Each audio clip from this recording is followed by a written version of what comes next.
Part 1. The thermodynamic trap. Why heavy oil exists as a problem, not an opportunity. Heavy oil is not a resource, it is a conventional sense. It is a constraint disguised as an asset. The fundamental issue is viscosity, an internal resistance so high that the oil doesn't flow under natural reservoir pressure.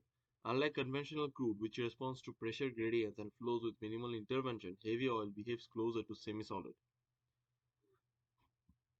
This single property transforms extraction from a passive recovery process into an active energy intensive operation. The document makes this explicit. Heat is not optimal. It is the central mechanism. Thermal assisted recovery, primarily steam engine, dominates enhanced oil recovery, EOR, account for the majority of production output in such systems. That dominance is not because it is inefficient, but because all alternatives fail at scale. We are not choosing the best method, we are choosing the only method that works. This immediately creates a structural inversion. All conventional oil systems, energy is extracted from the ground. In heavy oil systems, energy must be injected into the ground to make extraction possible. This inversion places heavy oil in a fundamentally weaker economic position. It is not a primary energy source, it is a secondary energy conversion process. The operation conditions reinforces this constraint. Steam injection requires temperatures around 350 degrees Celsius, pressures between 12 and 17 MPa for relatively shallow deposits. As depths increase, efficiency declines unless even higher temperatures and pressures are achieved. That escalation is not linear. It introduces exponential cost increases in insulation, pressure handling, and heat transport losses.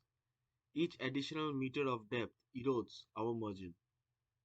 At this point, the system exposes its first critical failure, heat delivery inefficiency. Heat must be generated at the surface level, transported through infrastructure, delivered into the reservoir. Every stage leaks energy. Unlike electricity transmission, where losses are relatively manageable, thermal energy transport suffers from continuous dissipation. This means the energy input must always exceed theoretical requirements just to compensate for systematic inefficiencies. The consequences extend far beyond extraction. Once the oil is mobilized, it is not usable. Heavy crude contains higher concentration of sulfur, metals like vanadium and nickel, and has a low hydrogen to carbon ratio.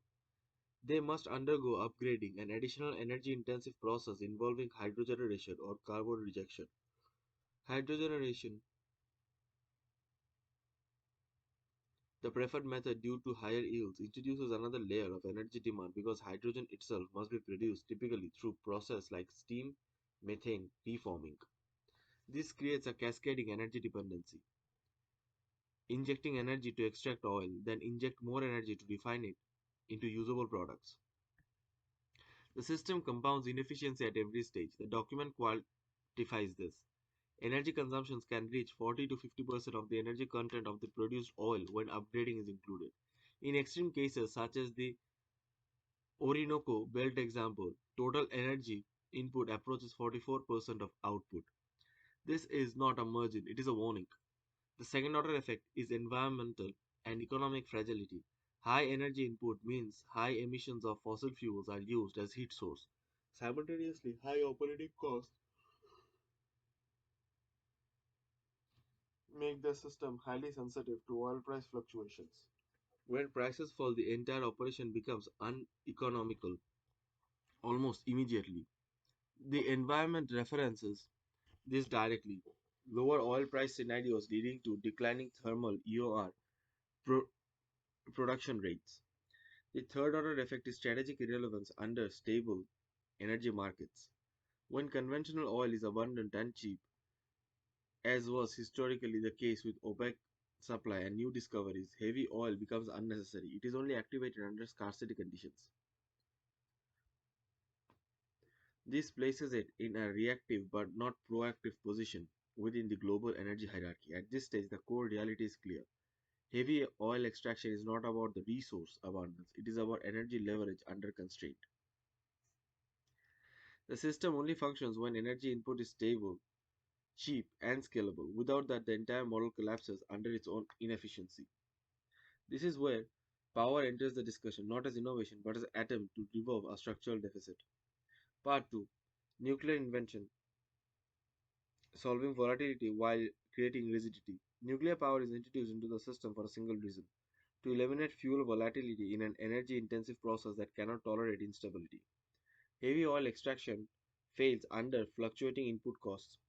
Steam energy using natural gas or oil ties operational viability directly to commodity price swings. Nuclear attempts to server that link by replacing variable fuel cost with fixed capital costs. This is not an efficiency upgrade, it is a risk reallocation mechanism. In a fossil fuel system, the primary risk of input is price volatility. In a nuclear based system, the primary risk is capital lock in, committing for a long term high cost infrastructure that must operate continuously to justify its existence. The document of this entire process explicitly highlights nuclear projects are capital intensive and exposes us to long term market uncertainty, making them unattractive in unstable oil markets. At the operational level, nuclear power fits the demand profile of heavy oil extraction. The process requires continuous large scale heat generation, particularly for steam injection and upgrading. Nuclear reactors, especially in baseload configurations, are designed for uninterrupted output. This alignment breaks under closer inspection. When we are trying to use a system optimized for electricity generation to solve a high temperature industrial heat problem, the result is suboptimal performance on both ends. The limitation forced attention towards alternative reactor designs, particularly high temperature gas cooled reactors (HTGRs). These reactors can deliver temperatures in 500 to 700 degree range, with advanced designs targeting up to 900 degrees Celsius. At these levels, the system transitioned from a mere steam engine to a multi output industrial platform. High pressure steam for extraction, process heat for upgrading, hydrogen production, electricity cogeneration. This transforms the reactor from a single purpose unit into a central energy node within an integrated extraction upgrading complex. At this point, the system becomes theoretically inefficient. In practice, it becomes structurally fragile. To mitigate this, the concept of cogeneration is introduced, diverting excess heat to electricity production when steam demand is low. On paper, this adds flexibility. In reality, it introduces dependency on electricity markets, which brings us back to another volatile pricing environment. Another critical constraint emerges in water quality and system design. Steam used in nuclear secondary cycle requires high purity, while steam does not. While injection steam does not. Direct diversion isn't feasible without costly modifications. The use of reboilers solves this technically but adds capital cost and reduces efficiency. Every solution introduces a penalty.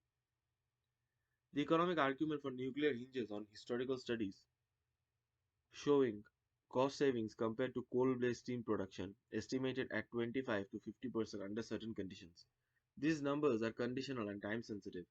They depend on fuel prices, regulatory environments, and technological assumptions that they may not hold in future markets. More importantly, they ignore optionality value. Fossil systems can scale down, shut off, or adjust relatively quickly. Nuclear cannot. Once deployed, it must operate near capacity to remain economically viable. This removes the ability to respond to market downturns.